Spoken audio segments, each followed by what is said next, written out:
नमस्कार दोस्तों, स्वागत है आपका आपके अपने चैनल डायमंड ज्ञान अड्डा में। और मैं अतुल एक बार फिर से आपके समक्ष हाजिर हुआ हूँ एक नई वीडियो के साथ।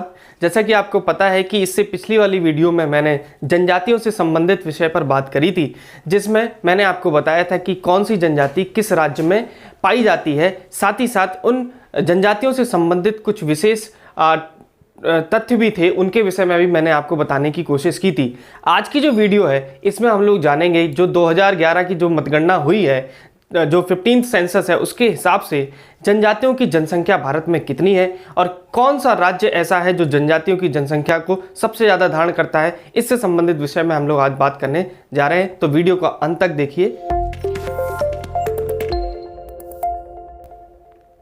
चलिए दोस्तों, और समझते हैं कि जनजातियों में आज इस वीडियो में हम लोग क्या सीखने जा रहे हैं।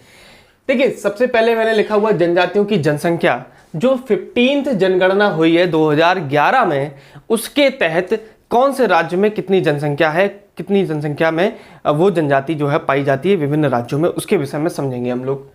तो सबसे पहले मैं आपको बता दूं कि जो भारत में जनजातियां हैं वो लगभग 700 से अधिक हैं। देखिए, कई किताबों में 650 दी गई हैं, किसी में 662 दी जाएंगी, किसी में 700। तो ये एक डिस्कशन का विषय नहीं है। लगभग 700 से ऊपर जनजातियां पाई जाती हैं, जिनमें 550 जनजातियां ऐसी होती हैं जिनको अनुसूचित जनजाति में हम लोग गिनते हैं। अगर मैं थोड़ी सी नॉलेज आपको एडिशनल और दे दूं तो सबसे पहले अनुसूचित जनजाति का प्रयोग जो है वो 1927 में जो साइमन कमीशन आया था उसमें किया गया था। साथ ही साथ जो शेड्यूल्ड ट्राइब्स होते हैं, अनुसूचित जनजाति के लोग होते हैं, उनको आदिवासी के नाम से भी जाना जाता है, आदिवासी बोलते हैं हम लोग। तो ठक्कर बप्पा, जिनको जनजातियों का मसीहा कहा जाता है, उनका नाम क्या था? ठक्कर बप्पा। आप लोग याद रखिए, इनको जनजातियों का पिता बोलिए, आप मसीहा बोलिए, जो चाहिए वो बोल सकते हैं आप लोग। ये कहा जाता है, उन्होंने सबसे पहले आदिवासी शब्द का प्रयोग किया था। और जनजाति जो शब्द है, इसकी व्याख्या या इसकी संविधान में, जो भारतीय संविधान है, उसमें कहीं पर भी इसकी परिभाषा नहीं दी गई। लेकिन आर्टिकल 342 के तहत ये कहा जरूर गया है कि इसमें जो राष्ट्रपति के द्वारा चिन्हित की गई हैं जातियां, जिनको शेड्यूल ट्राइब के अंतर्गत रखा गया है, उनको हम लोग अनुसूचित जनजाति के अंतर्गत रखते हैं। चलिए शुरू करते हैं और देखते हैं यहाँ पर क्या विशेष है आपके लिए। देखिए, सबसे पहले अगर मैं बात करूं कि कुल जनजाति जो होती है उसमें दोनों चीजें आती हैं। एक आता है आपका SC, जिनको बोलते हैं शेड्यूल्ड ट्राइब, ठीक है, या उनको बोलते हैं अनुसूचित जाति। और एक आता है ST, जिसको बोलते हैं शेड्यूल्ड ट्राइब्स, जिनको हम लोग बोलते हैं अनुसूचित जनजाति। समझ रहे हैं आप? अब मैं आपको बता दूं कि अनुसूचित जाति जो है वो कितने प्रतिशत में है? वो है 16.6% में। कितने प्रतिशत में? 16.6% में। यानी कि जो भारत की टोटल जनसंख्या है उसका 16.6% जो है जनसंख्या, वो अनुसूचित जाति के अंतर्गत आती है। और जो लगभग होता है 20 करोड़। कितना होता है? ऑलमोस्ट 20 करोड़ होता है। आप लोग इसको याद रखिए, लगभग 20 करोड़ होता है। और जो अनुसूचित जनजाति है ये कितनी है? लगभग पूरे देश की जनसंख्या की 8.6%। कितने परसेंट? 8.6%। और 8.6% देखिए, लगभग इसका आधा ही है, तो लगभग ये होती है 10 करोड़। कितनी होती है? 10 करोड़। अब समझिए आप लोग इस बात को कि जो हम लोग को आज किसके विषय में बात करनी है? हम लोग को आज शेड्यूल्ड ट्राइब के विषय में बात करनी है, यानी कि अनुसूचित जनजाति के विषय में बात करनी है। तो अनुसूचित जनजाति भाई कितनी है? 8.6% of the total population of India. और जिसमें से अगर हम बोले कि पुरुष कितने हैं, तो लगभग 50.26%। और साथ ही साथ अगर महिलाएं देखें तो कितनी है? 49.74%। कोई ज़्यादा अंतर नहीं है, क्योंकि आपको पता है कि कई जगह पर जो है मात्र सत्तात्मक रहती है ट्राइबल्स में, कहीं कहीं पर पितृ सत्तात्मक चलता है, तो इसलिए ज़्यादा अंतर इनके में देखने को नहीं मिलता है। तो अब अगर हम लोग बात करें, यहाँ तक पुरुष की बात हो गई, स्त्री की बात हो गई। अब अगर हम लोग बात करें कि सर्वाधिक अनुसूचित जनजाति जनसंख्या के आधार पर कौन से प्रदेश में पाई जाती है, आपसे अगर पूछा जाए भारत में वो कौन सा प्रदेश है जिसमें सर्वाधिक जनसंख्या में जनजातियां पाई जाती हैं, तो बताइए वो कौन सा प्रदेश है? वो प्रदेश है मध्य प्रदेश। याद रखिए, वो प्रदेश कौन सा है? मध्य प्रदेश। और मध्य प्रदेश में लगभग 1.5 करोड़ के लगभग जनसंख्या में जो जनजातियां हैं वो पाई जाती हैं। तो मध्य प्रदेश राज्य जो है वो देश में सर्वाधिक जनजातीय जनसंख्याओं को होल्ड करने वाला प्रदेश है। अब बात करें इसी में प्रतिशत के आधार पर अनुसूचित जनजाति की जनसंख्या सबसे अधिक कहाँ है? प्रतिशत का मतलब समझिए। यहाँ पर प्रतिशत का मतलब है कि जो किसी राज्य की जो टोटल पॉपुलेशन है उसमें से कितने प्रतिशत जनजातियों में आती है, यानी कि शेड्यूल्ड ट्राइब्स के अंतर्गत या अनुसूचित जनजाति के अंतर्गत आती है।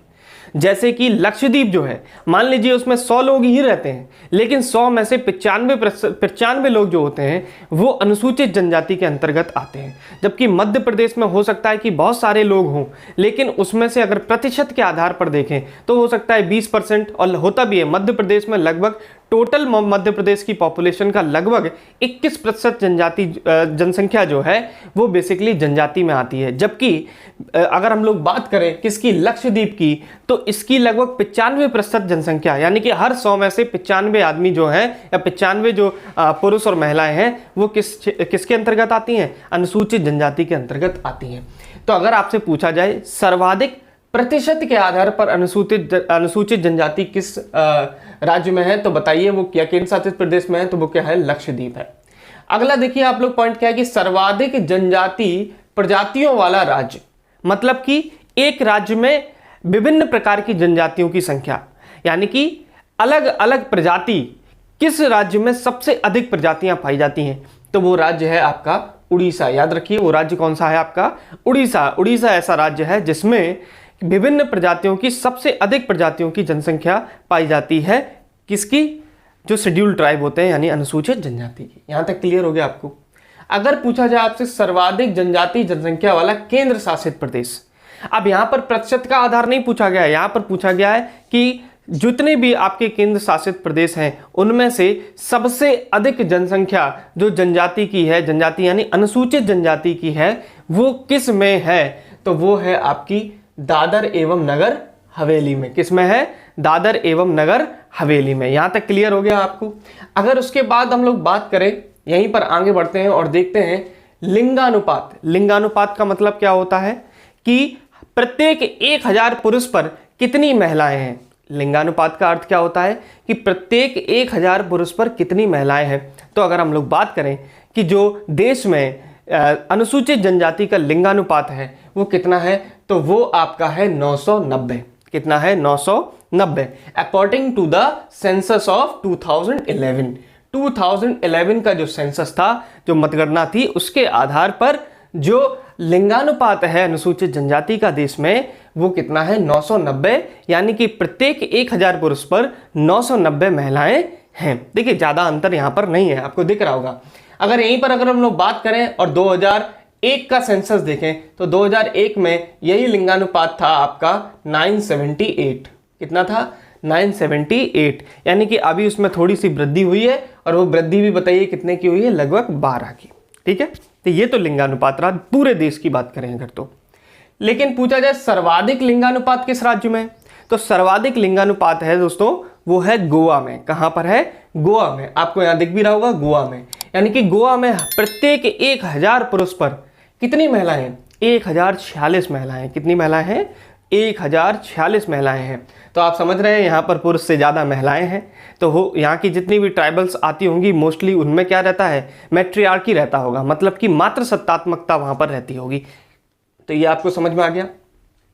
उसके बाद देखिए आपका क्या है, सबसे कम, यानी कि सबसे कम लिंगानुपात भाई किस राज्य का है, तो सबसे कम लिंगानुपात अगर पूछे तो वो जम्मू एंड कश्मीर का है। कितना है, 924। याद रखिए आप लोग, सबसे कम अगर लिंगानुपात पूछा जाए अनुसूचित जनजाति का तो वो किस प्रदेश में है, तो वो आपका कहाँ पर है, वो है जम्मू एंड कश्मीर में, और वो भी कितना है, 924। बात करते हैं कि प्रतिशतता की दृष्टि से सर्वाधिक जनजाति वाला राज्य।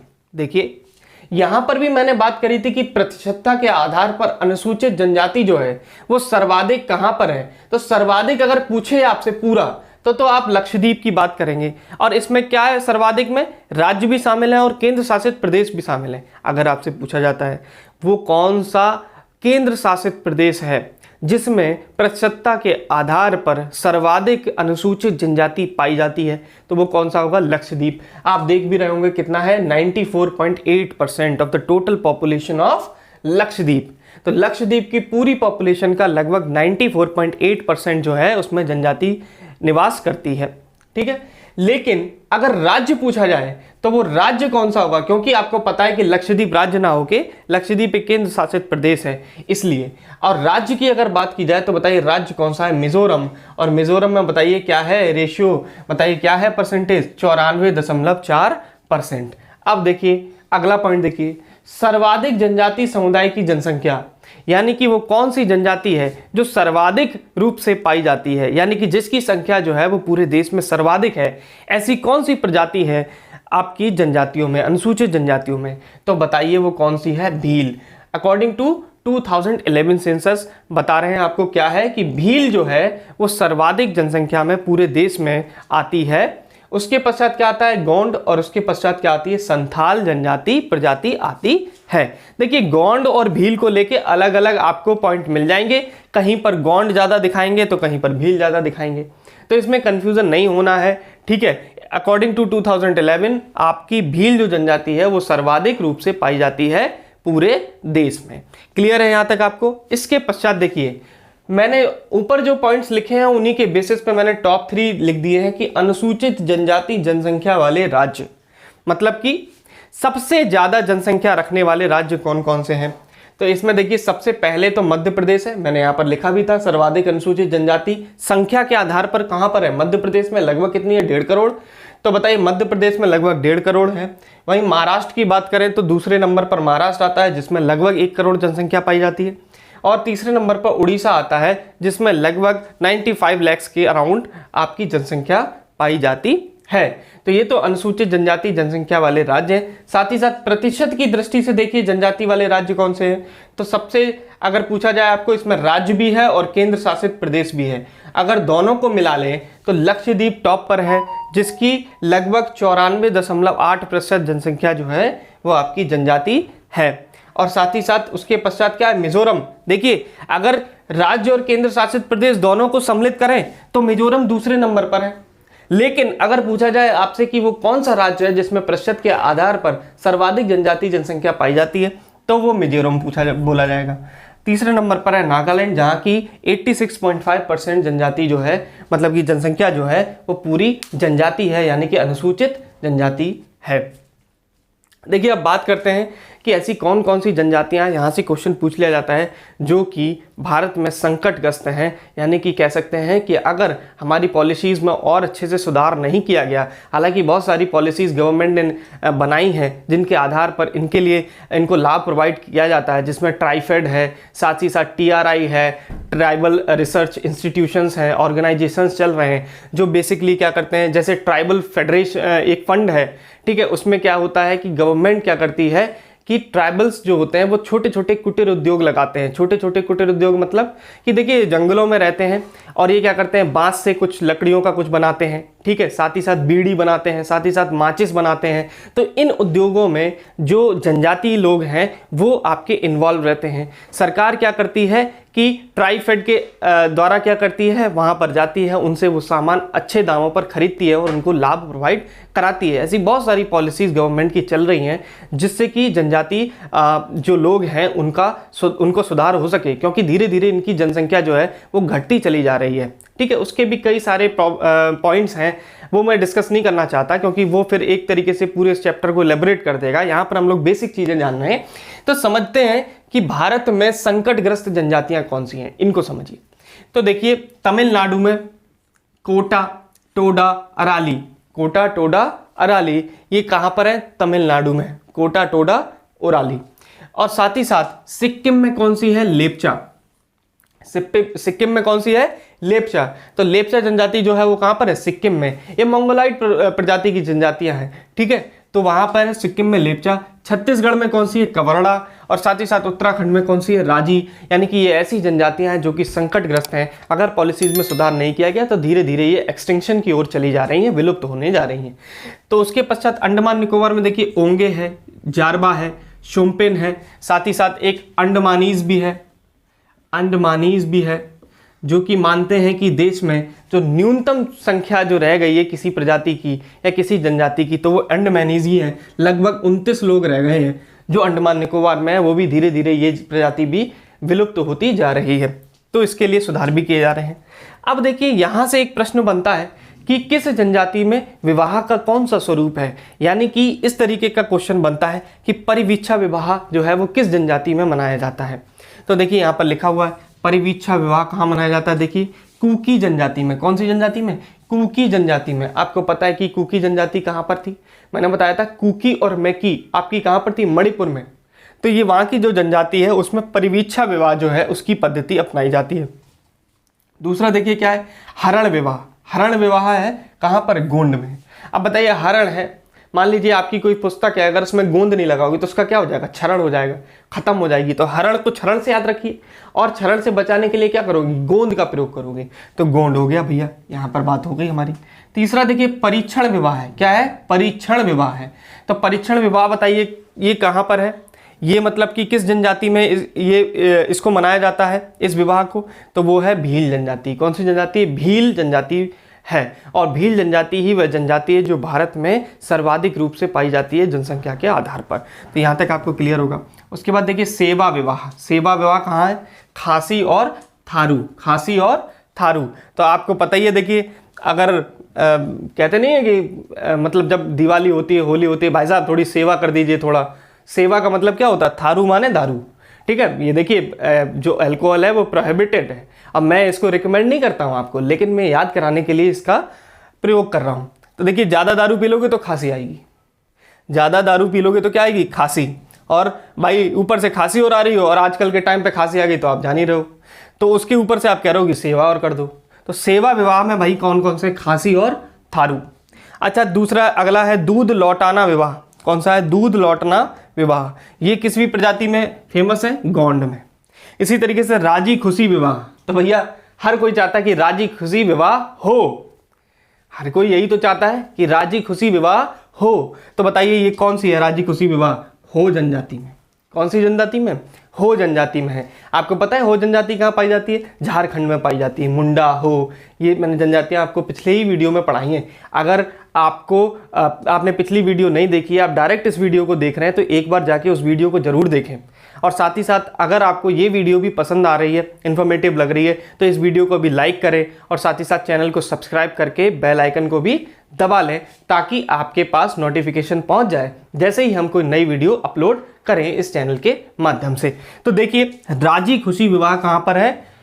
बताइए हो। राजी खुशी विवाह होना चाहिए, तो ये हो जनजाति में है। अच्छा ये बहुत बार पूछा गया, ये बहुत ही मोस्ट इंपॉर्टेंट है, चुटकुट्टा विवाह। चुटकुट्टा विवाह जो है वो किस प्रजाति में है? तो बताइए थारू जनजाति में। कौन सी जनजाति में है? थारू जनजाति में चुटकुट्टा विवाह की पॉलिसी है। साथ ही साथ अगला देखिए प्रेत विवाह। प्रेत विवाह कहाँ पे मनाया जाता है? न्यूर। कहाँ पे मनाया जाता है?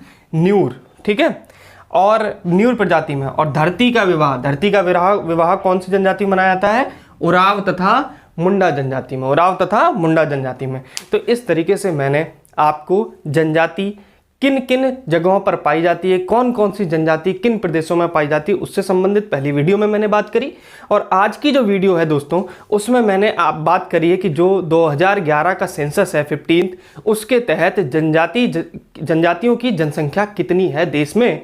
और साथ ही साथ मैंने कुछ नए पॉइंट्स भी लिए जिसमें संकटग्रस्त जनजातियाँ और विवाह के स्वरूप की भी बात करी है। तो अगर आपको ये वीडियो पसंद आई है तो दोस्तों इसको लाइक करिए, चैनल को सब्सक्राइब करिए और बेल आइकन भी साथ में दबा दीजिए। और एक और बात महत्वपूर्ण सूचना आपके लिए ये है कि आप लोग घर पर रहें, सुरक्षित रहें। कोरोना महामारी बहुत तेज़ी से फैल रही है देश में, इसके बहुत सारे केसेस आ रहे हैं, तो आप लोग सुरक्षित रहें, घर पर रहें और देखते रहें डायमंड ज्ञान अड्डा।